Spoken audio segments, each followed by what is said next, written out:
नमस्कार। आपका अखबार के YouTube चैनल पर आपका स्वागत है। मैं हूं प्रदीप सिंह। बड़ा शोर था, बड़ी चर्चा थी, कम से कम 2-2.5 महीने से चर्चा थी कि केंद्रीय मंत्रिमंडल में फेरबदल होगा। तो फेरबदल जुड़ा हुआ था संगठन का भी उसी से कि केंद्रीय मंत्रिमंडल में फेरबदल होगा। तो ऐसी संभावना जताई जा रही थी कि कई मंत्री, वरिष्ठ मंत्री संगठन में आएंगे चुनाव के लिए की दृष्टि से, संगठन को और मजबूत करने के लिए उनको संगठन का काम सौंपा जाएगा। अब ये ऐसा लगता है कि इन सारी अटकलों को विराम लग गया है संगठन में फेरबदल के साथ ही। संगठन में जो भी फेरबदल होना था वो हो चुका है, तो जाहिर है उसके लिए मंत्रिमंडल में फेरबदल नहीं होने वाला है। तो उसका असर क्या होगा? सबसे बड़ा असर तो जो है उसका ये होगा कि नहीं, पहले बात कर लेते हैं कि संगठन में जो फेरबदल हुआ है वो क्या है, फिर असर की बात करते हैं। संगठन में जो फेरबदल हुआ उसमें 2 महामंत्री जो है नए बनाए गए हैं। एक बांदी संजय कुमार, मुझे लगता है कि ये बहुत अच्छा फैसला है। उनको प्रदेश अध्यक्ष पद से तेलंगाना से हटाया गया था विशेष परिस्थितियों में, क्योंकि उनको लेकर कई तरह के विवाद हो रहे थे, आपस में तालमेल की समस्या हो रही थी। लेकिन वो जिस एग्रेशन के साथ उन्होंने अपने अध्यक्ष का कार्यकाल चलाया और जिस तरह से आंदोलन किया, उससे भारतीय जनता पार्टी की साख तेलंगाना में बनी है। कार्यकर्ताओं से उनका बड़ा जुड़ाव था। अगर उनको अलग थलग कर दिया जाता तो इसका बड़ा बुरा असर कार्यकर्ताओं पर पड़ता, उनके मनोबल पर पड़ता, और चुनाव के साल में इस तरह की घटना बहुत नुकसानदेह होती। तो बांदी संजय कुमार को राष्ट्रीय महामंत्री बनाकर पार्टी ने यह संदेश दिया है कि वो हमारे लिए बहुत महत्वपूर्ण है, बहुत उपयोगी है, और उनका हम इस्तेमाल जो है राष्ट्रीय स्तर पर करेंगे। उनको हमने डंप नहीं किया, हमने छोड़ा नहीं है, और न ही उनके खिलाफ हमारे मन में ऐसा कुछ है कि उनसे जो है जिम्मेदारी वापस ले ली जाए। तो ये एक अच्छा कदम हुआ है। दूसरा, एक और नियुक्ति हुई है महामंत्री पद पर। कुल 9 महामंत्री हैं, उसमें 7 पहले से जो थे वो बने हुए हैं। जो नई नियुक्ति हुई है उसमें राधा मोहन अग्रवाल राज्यसभा के सदस्य हैं और गोरखपुर से, उत्तर प्रदेश से आते हैं। बड़ी तेज़ी से तरक्की हुई है उनकी। पहले राज्यसभा में भेजा गया, फिर उनको राष्ट्रीय महामंत्री बना दिया गया। और जो 3 लोग बल्कि हटा गए। सीटी रवि जो कर्नाटक के नेता हैं और अपना चुनाव हार गए, हालांकि उम्मीद ये की जा रही, चर्चा ये है कि उनको शायद कर्नाटक प्रदेश का अध्यक्ष बना दिया जाए भाजपा का, तो उनका रिहेबिलिटेशन हो जाएगा। दूसरे डी पुरंदेश्वरी, उनको महामंत्री पद से उन्होंने पहले इस्तीफा दे दिया था क्योंकि उनको आंध्र प्रदेश का प्रदेश अध्यक्ष बना दिया गया था भाजपा का। इसके अलावा दिलीप सैकिया को हटा दिया गया है।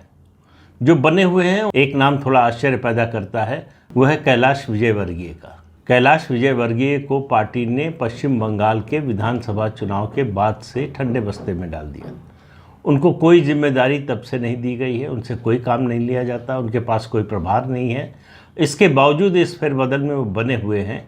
इसका अर्थ निकालना, इसको समझना थोड़ा मुश्किल है। लेकिन पार्टियों में शायद फैसले ऐसे ही होते हैं। लोगों की पुरानी लॉयल्टी काम करती है या कोई और मामला है, ये पता नहीं। इसको किसी ने कभी एक्सप्लेन करने की या स्पष्टीकरण देने की ज़रूरत नहीं समझी कि एक राष्ट्रीय महामंत्री है जिसके पास कोई काम नहीं है। जब काम का बंटवारा हुआ, अभी कुछ समय पहले ही हुआ था, तब भी उनको कोई काम नहीं दिया गया। नए सचिव जो बने हैं उनमें अनिल एंटनी, AK एंटनी के बेटे हैं, केरल से आते हैं, ईसाई समुदाय से हैं। उनका राष्ट्रीय सचिव बनना एक अच्छा संकेत है, ख़ास तौर से केरल के लिए, दक्षिण के राज्य के लिए और केरल के लिए ख़ास तौर से। वो युवा हैं और जिस रूप में उनकी पहचान है एक टेक सेवी नेता के रूप में, उस दृष्टि से भी तो ये एक अच्छा एडिशन है। दूसरा, पंकजा मुंडे को भी जो है सचिव बनाया गया है। वो काफ़ी समय से नाराज़ चल रही हैं।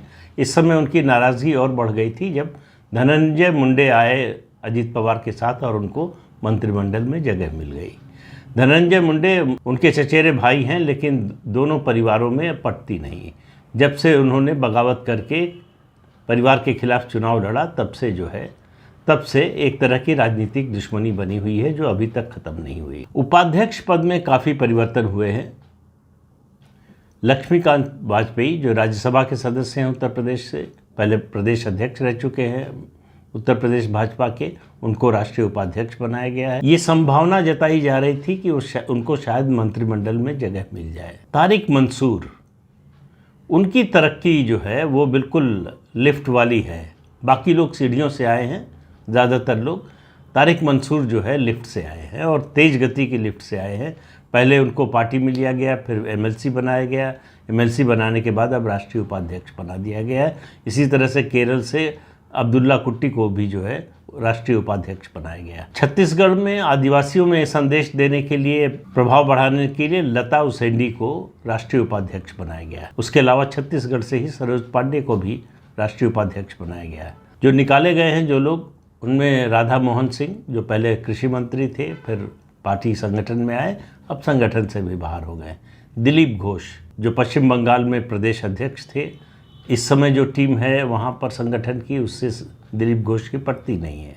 और दिलीप घोष पार्टी का जो राष्ट्रीय नेतृत्व है उसकी नज़रों में भी उनका भाव थोड़ा कम हुआ है पिछले दिनों में, जिस तरह के उनके बयान रहे, जिस तरह की उनकी गतिविधियाँ रही हैं, उसके कारण। इसके अलावा भारती सियाल की भी छुट्टी कर दी गई है। जो सचिव स्तर पर जो लोग हटाए गए हैं, विनोद सोनकर और हरीश द्विवेदी, ये दोनों लोकसभा सदस्य हैं उत्तर प्रदेश से, इनको हटाया गया है। और उनके साथ सुनील देवधर को हटाया गया है। सुनील देवधर का हटना बड़ा अटपटा सा लगता है। वो इसलिए कि उनका ग्राफ जैसे जानबूझकर नीचे किया जा रहा हो। त्रिपुरा में उन्होंने बहुत मेहनत की थी। त्रिपुरा में सरकार बनी भाजपा की पहली बार, उसमें उनका बड़ा योगदान था। उसके बाद उनको उम्मीद थी कि जो है उससे बड़ा पद मिलेगा, काम मिलेगा। बीच में तो मतलब जब सरकार बन रही थी तो शायद ऐसा भी लगा कि वो खुद ही मुख्यमंत्री भी बनना चाहते हैं, या विप्लव देव जब मुख्यमंत्री बने तो लगा कि वो रिमोट से चलाना चाहते हैं सरकार, इसलिए उनको वहाँ से हटा दिया गया। त्रिपुरा से हटा दिया गया, उनको आंध्र प्रदेश भेजा गया। और आंध्र प्रदेश में वो जो पार्टी संगठन के लोगों का कहना है कि अच्छा ही काम कर रहे थे, संगठन की दृष्टि से बहुत योग्य व्यक्ति हैं, उनको चुनाव के साल में हटा देने का कोई कारण मतलब समझ में नहीं आता। कोई ऐसा विवाद उनसे जुड़ा हुआ नहीं है जिसकी चर्चा हुई हो या मीडिया में कोई ऐसी खबर आई हो। अब इंटरनल कोई रिपोर्ट हो तो पता नहीं है, लेकिन उनका हटना जो है वो थोड़ा सा चौंकाने वाला है। जो नए सचिव बने हैं उसमें सुरेंद्र सिंह नागर जो है गुर्जर समुदाय से आते हैं, तो गुर्जरों में एक संदेश देने की कोशिश हुई है। और कामाख्या प्रसाद तासा, ये असम में टी ट्राइब्स के परिचित चेहरे हैं और इसके अलावा असम के मुख्यमंत्री हेमंत बिस्वा शर्मा के करीबी माने जाते हैं। तो ये संगठन में मोटे तौर पर ये बदलाव हुए।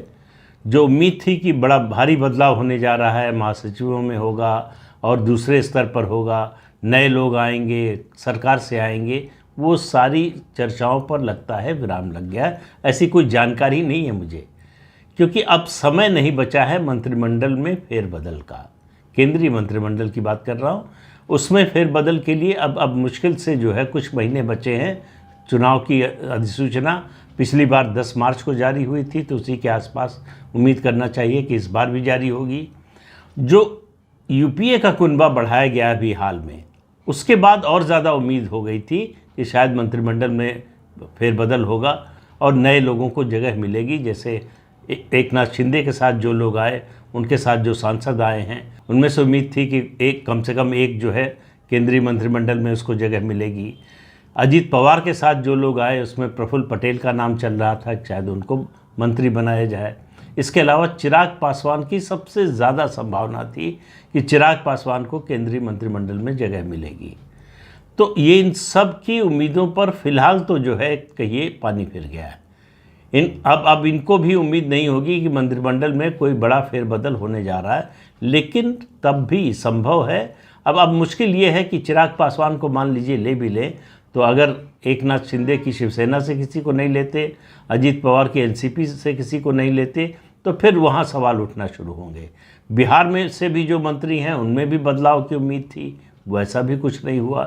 तो ऐसा लगता है कि पार्टी ने अब तय किया है कि जो लोग जहाँ जैसे हैं वहीं रहेंगे, और जो भी फेरबदल होना है अब 2024 के लोकसभा चुनाव के बाद ही होगा। इसी से काम चलाया जाएगा, क्योंकि मंत्रिमंडल में और संगठन में फेरबदल की अटकल कम से कम 4-5 महीने से चल रही थी।